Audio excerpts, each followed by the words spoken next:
So I think we need to change that mindset of automation, reducing cost, and really think of it as unlocking all the potentials, right? What would I do if I had twice the staff? What would I do if I had double the time? That's what automation can help you unlock and bring value to your business.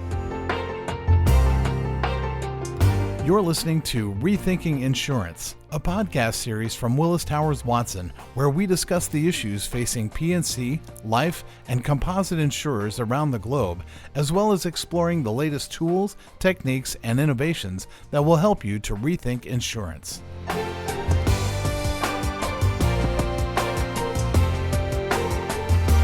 Well, hello and welcome to Rethinking Insurance. I'm your host, Jarrett Cabell.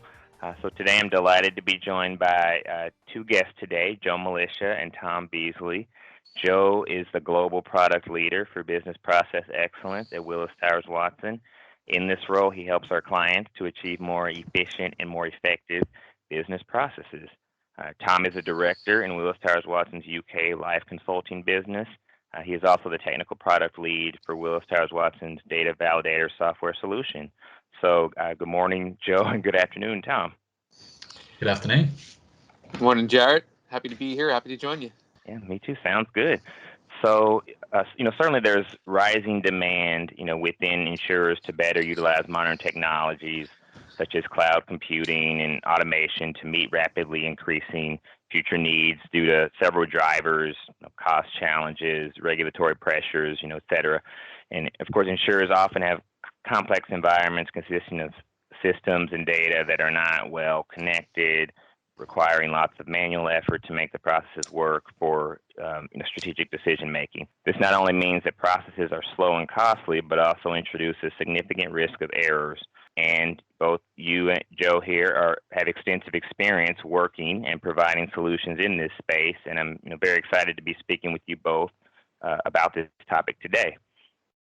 But before we dive into that, see what happens when we put you all in the Google machine. So first, you, Joe, when I Google you, I do see, a director of public relations and communications. That's one thing that I see. I see a kind of an owner of looks like a carpentry company. So someone pretty good, I guess, with handiwork. I do see also Never been that leader. handy, Jarrett. Yeah. I do also see global product leader, business process excellence. Hey. But are those kind of in line with what you would want to see, or were you looking for something else there? What I'd probably rather prefer, though, if I had my choice, I'm a big music fan. Been playing guitar since I was a kid. So I was I think probably 12 years old. I picked up the guitar for the first time and fell in love with it. And obviously, if I could get paid my salary here to play the guitar every day, I would quit tomorrow. So so that's what I'd love to have come up on Google is the successful guitar player that gets to not work every day. Maybe with these next set of podcasts, someone will ask you and Tom to play that opener with the guitar. So. Big mistake not asking us to record your intro music. You're going to regret that. Okay. So Tom, if I Google you, I see the Wikipedia page of an American football player, so American football, and famed Super Bowl winning defensive lineman on the Pittsburgh Steelers, so not the Eagles, Joe. So I see that Tom Beasley. There's also some results that come up for a London-based freelance film critic and journalist. What would you prefer? My kind of main sport is karate, so I won a few karate competitions in my time, a good few years ago, and to have those have the recognition they deserve would be great, and they should really be top. But I think the second thing as well is as Joe said, I've been playing guitar since probably about the same age, around 12. So again, somewhere down there may be some old bands where we have some music on SoundCloud or something sitting there at some point. So if you delve deep enough, you'll find some recordings of me. Awesome. That sounds great. That sounds good. So yeah, I guess we'll dive in here. So I guess the first question, Tom, while we're talking, I guess I'll direct it to you first. So, why are insurers increasingly turning to automation? What would you say is driving that change? Yeah, it's a really good question. I think there are, potentially quite a few drivers which are all adding up and kind of driving this change towards automation. So I suppose just running through a couple, and then feel free to jump in, Joe, and supplement me where I miss some. But I think one of the main ones for insurance is around regulation, in that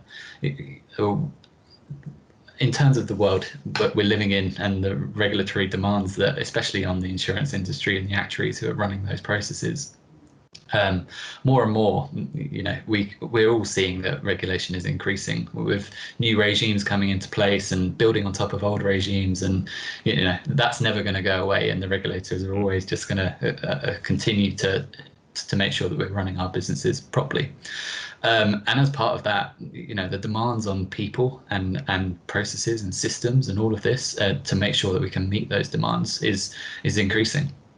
And therefore, whereas a good few years ago, it may have just been, okay, I write my audit report and I'm done. Now everything needs to be captured.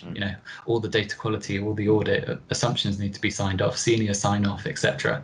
There's just so much. And then to meet increasing demands of things like IFRS 17 and making sure you've got all your CSM calculations, etc. There's just tons there, which just requires automation to be able to meet those timelines. I think as well, kind of off the back of that, is another driver is quality. Because we've got to do so much, you could almost see that the quality could start to dip if your people are having to do so many things in order just to meet the demands of their processes. So we want to make sure that we can hit those processes, but that all the data and the results that we're delivering is of that high quality, and therefore having a machine actually performing and being able to codify all those processes and all those calculations to ensure they're 100% correct means that you're not getting halfway through your regulatory process and you find you've made an error, so you have to jump all the way back to the beginning, etc. I guess kind of two more I'll just touch on quickly is as part of that as well, when we're automating things, we want to make sure that we're not just kind of automating things in a black box. And I think almost due to that, we want the automation to supplement our business. We don't want it to kind of almost take away the mundane stuff, but we also want to drive value from the automation that we're bringing in. So, having dashboards and having management information and business information at your fingertips, such that you're able to make quicker decisions and be able to kind of understand the data in a more timely fashion and make those critical business decisions. Automation will enable that. We can have daily running routines which pick up data, ingest it, transform it, and put it into a format that's usable by senior stakeholders in the business to make those business decisions. And I think the last one I'll touch on is probably around cost.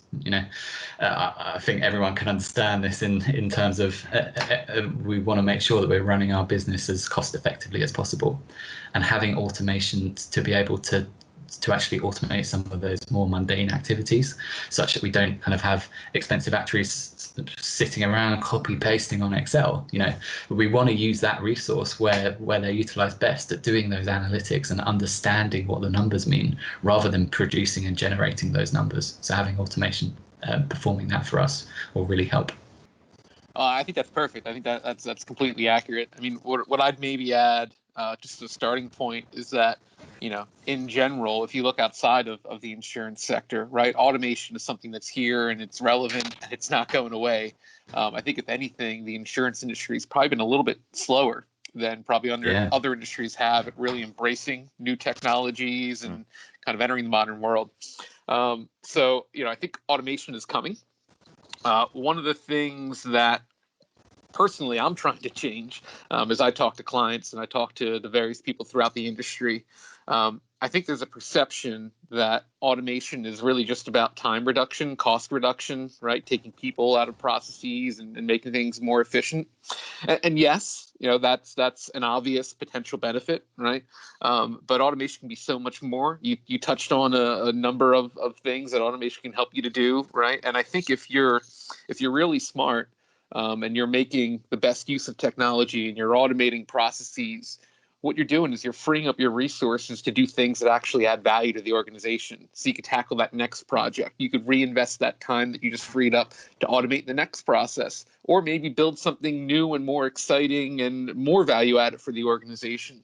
So I think we need to change that mindset of automation, reducing cost, and really think of it as unlocking all the potentials, right? What would I do if I had twice the staff? What would I do if I had double the time? That's what automation can help you unlock and bring value to your business.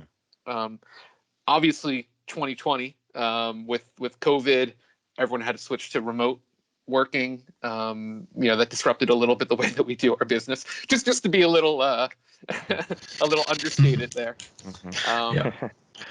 I think that's helped underscore, why we need automation, right? So I think a lot of people have said, all right, now I have all my people out of the office. How do I make sure, work doesn't lag? How do I make sure we're still as efficient and as effective? And it's just as if we were all there. And at least my solution, or the way that some of our clients, the way that we've even done internally, is we've turned to automation and said, if we have, robots working on our prem or in our cloud, right where our data lives, even if our people can't be there, we can still get work done. We can do it effectively. We can do it just as good, if not better, than we've done before.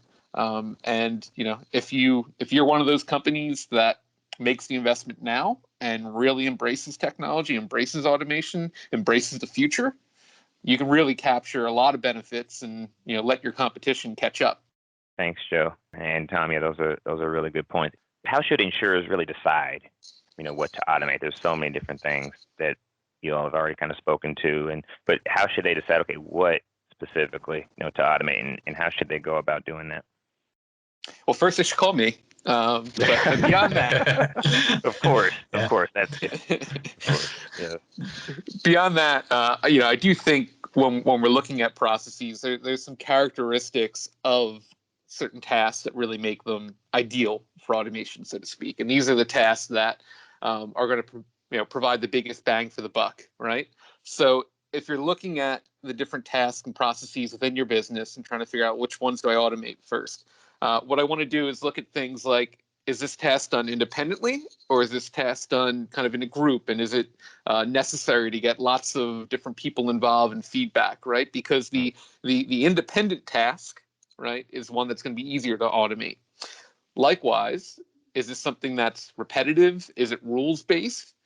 Or is it very changing and, every time we do the process, it's different. There's something unique and moving. Obviously, the more that it's structured, the more that it's rules-based, the more that it's repetitive.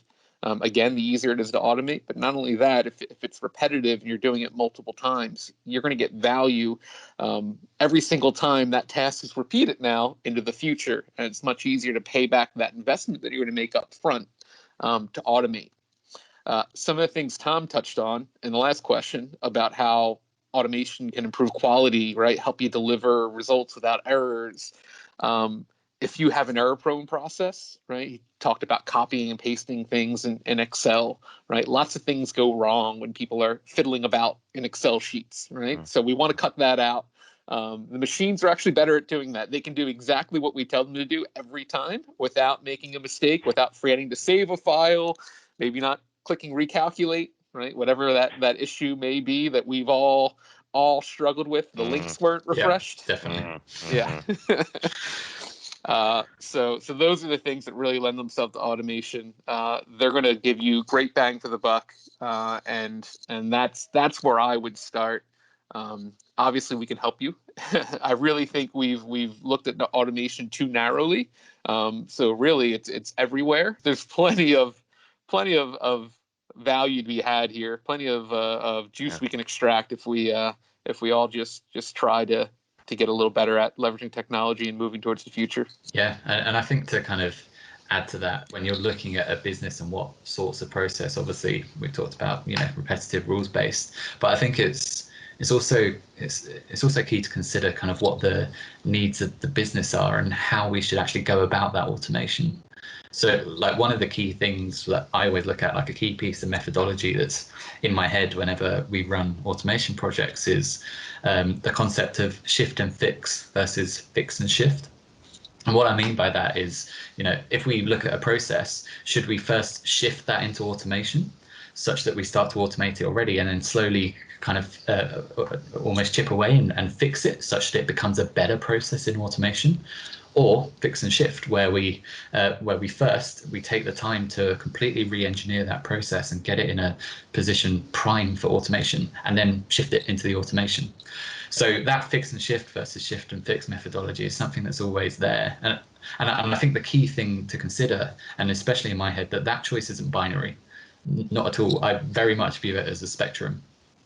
It depends for different processes, and there are pros and cons of doing each, and we always have to weigh those up in order to figure out which is going to be the best for the specific use case for the client that we're working with. So for example, if we go more that shift and fix, we might identify some processes which are really quick win, and if we just put automation around them, we could free up tons of people in order to then help with re-engineering some of the potentially harder processes. And it's always a consideration, and it kind of ties up with the, what's the long-term ambition here? Is it strategic? Is it tactical, short-term kind of things? So that's always a consideration we find. I'm a big fan of the shift and fix. I know that the potential drawback is that sometimes you don't always get to that full transformed final state that you may have as the kind of big ambition. But I think the biggest thing that we do for our clients and that our clients do to make sure that automation is successful is they kind of iterate through it. They find the smaller chunks of the process that they can get immediate value from. You talked about being able to reinvest that time savings. I mean, that is probably, to me, the most critical factor to making sure that things are successful, is just iterating through the process, getting one chunk after the next, completely automate it, get that value out of it, and then you can move on and you can use that either automate more or to do the new and exciting things that you want to do. You don't need to do everything. It doesn't need to be the grandest big transformation project for you to get value. Yeah, if you start small and build up, you're also getting a knowledge transfer. So people are learning how the automation works, and you're learning, okay, this is best practice. This is how I should do this because I know already how to do it. And I find that's one of the drawbacks if you go too far down the fix and shift. You re-engineer and design a process for so long, and by the time you designed it, going back to the first question, regulation has changed, so you've got to redesign it all again. So you never actually get to the point where you start building. So yeah, it's very much dependent on the type of process you're looking at. Tom, you mentioned learning. I heard that in there. What would you say some of the key lessons are that you've learned, from working on automation projects yourself? And kind of the second part, does automation always work? Yeah, so I guess for me, the kind of mantra that I have in my head whenever I kind of look at an automation project is process, people, and technology.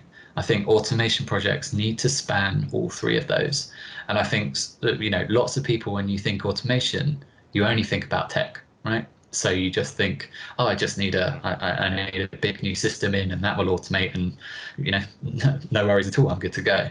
I think that is obviously one key component of it, but you really need to couple that with thinking about the processes and the people and the effect that it's going to have on those two, and considering those three together is what's going to make an automation project successful. So I think maybe I'll just give like 1 point on each of those three, then I'll hand to Joe. But I think kind of on the tech side, this is the thing that most people are comfortable with. I know I need some sort of software solution which is going to work for me.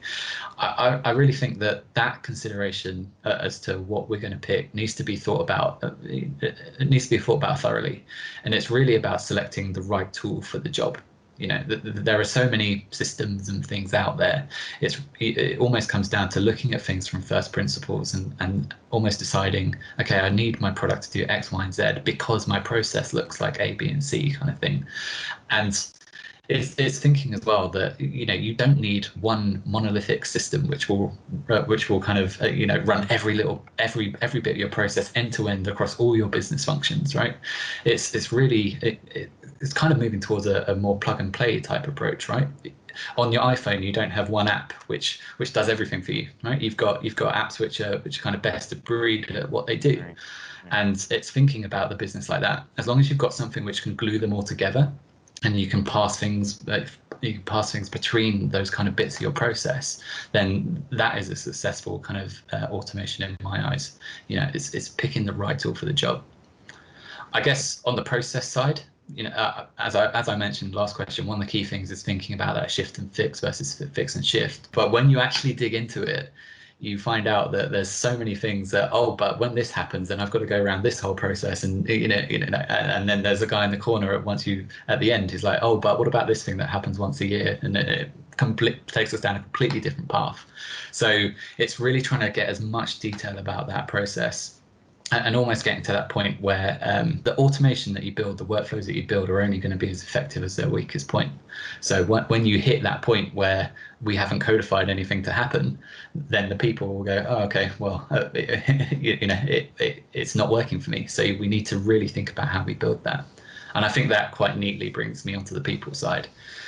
The people side is so important in order to make sure that any automation, any processes that you build actually embed and are gonna be taken up. You don't want that. We don't want that kind of tissue rejection, and therefore actually building processes and building them in workflow and taking those people along the journey. As we mentioned, that knowledge transfer. You start small, you iterate up, and you build upon it. The people kind of at the client side are starting to understand how it works and starting to come up with their own ideas as to how it best to automate things. The key phrase I use is changing the hearts and minds of the people on the ground. Some of them may be really invested in the old process, and it's taking them on that journey to show that this process will add value and it will help them with their day-to-day job. I think that last point about how automation will help you and make your job better, I think that's really key, and I think that's sometimes overlooked. I think we talk to people that are in the day-to-day, and they think about automation and the robots are going to come and take my job, and it's scary. But what we're going to automate most of the time are a lot of the things you don't really like and don't want to do anyway, right? We're automating the manual, the things in Excel, the data crunching, the data manipulation, right? What's actually fun, at least for me, about my job is the problem solving and the working with people and solving complex challenges and figuring out how do we actually add value to the business, right? So taking away the boring data crunch and all of that, that's going to make your job better. It's going to be more engaging, more exciting. And I think that's really important. I think people tend to understate that. Automation is an enabler rather than a replacement, isn't it? It's helping you to do your job in a better way. Exactly. Augmenting the human forces as opposed to replacing the human. Yeah. The other thing I want to build on that you said, you talked about this when you're talking about process and automation only being as strong as the weakest point, right? Like thinking about where things can go wrong, and that's where people can get upset. Obviously, our work, it doesn't go wrong, right? Our work has been very successful and very clean. But I think we have seen others that either bring the conception or maybe have experience where things have gone wrong, in the past.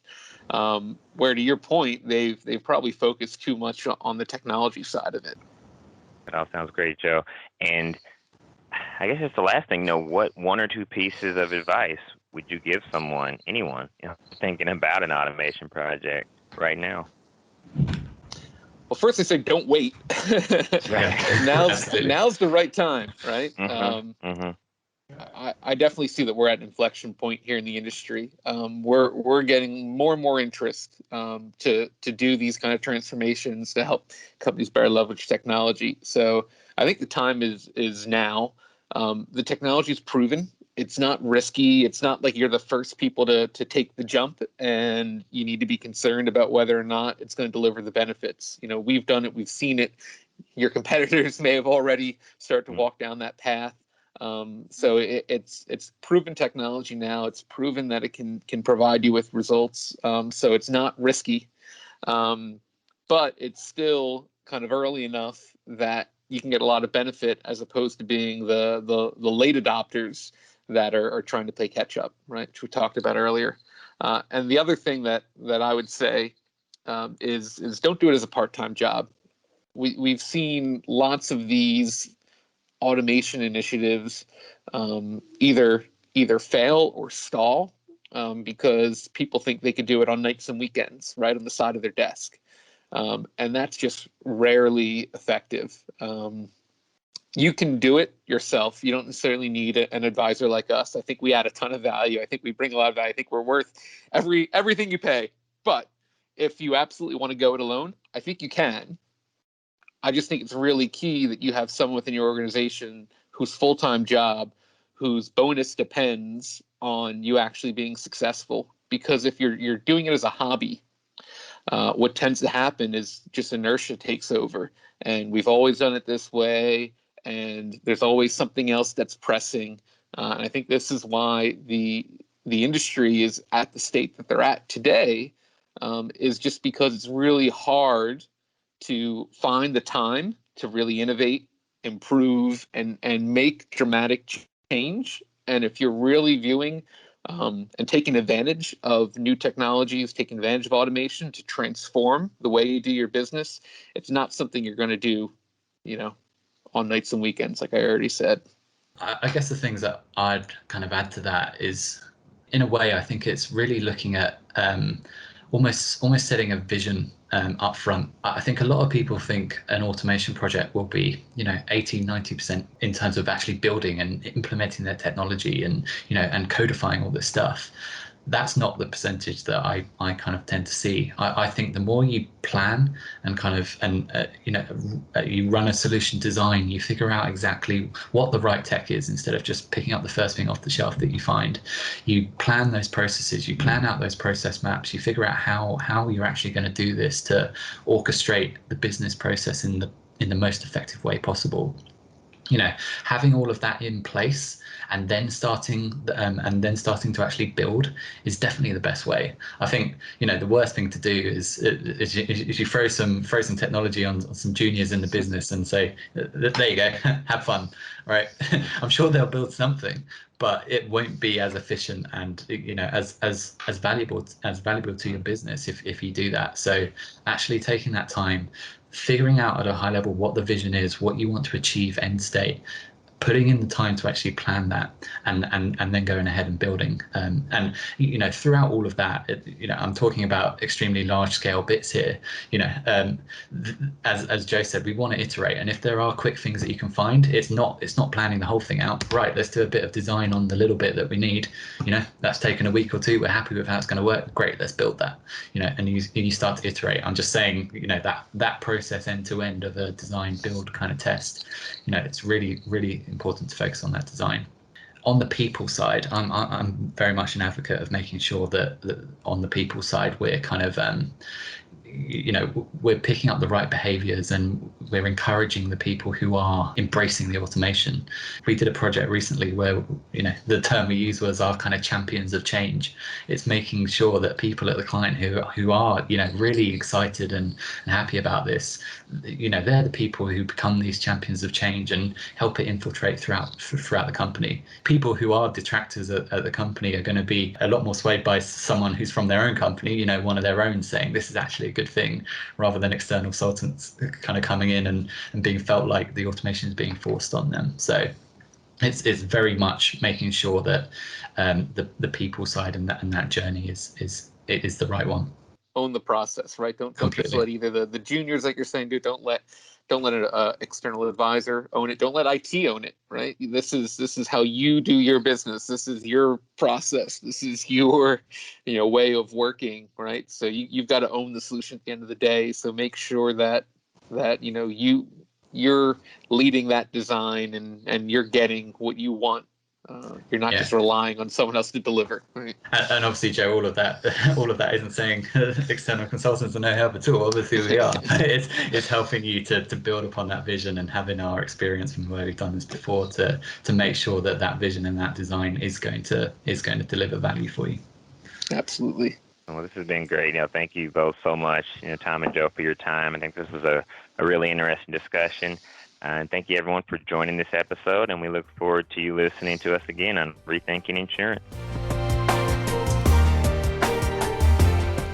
Thank you for joining us for this Willis Towers Watson podcast. For more information, visit the Insights section of willistowerswatson.com.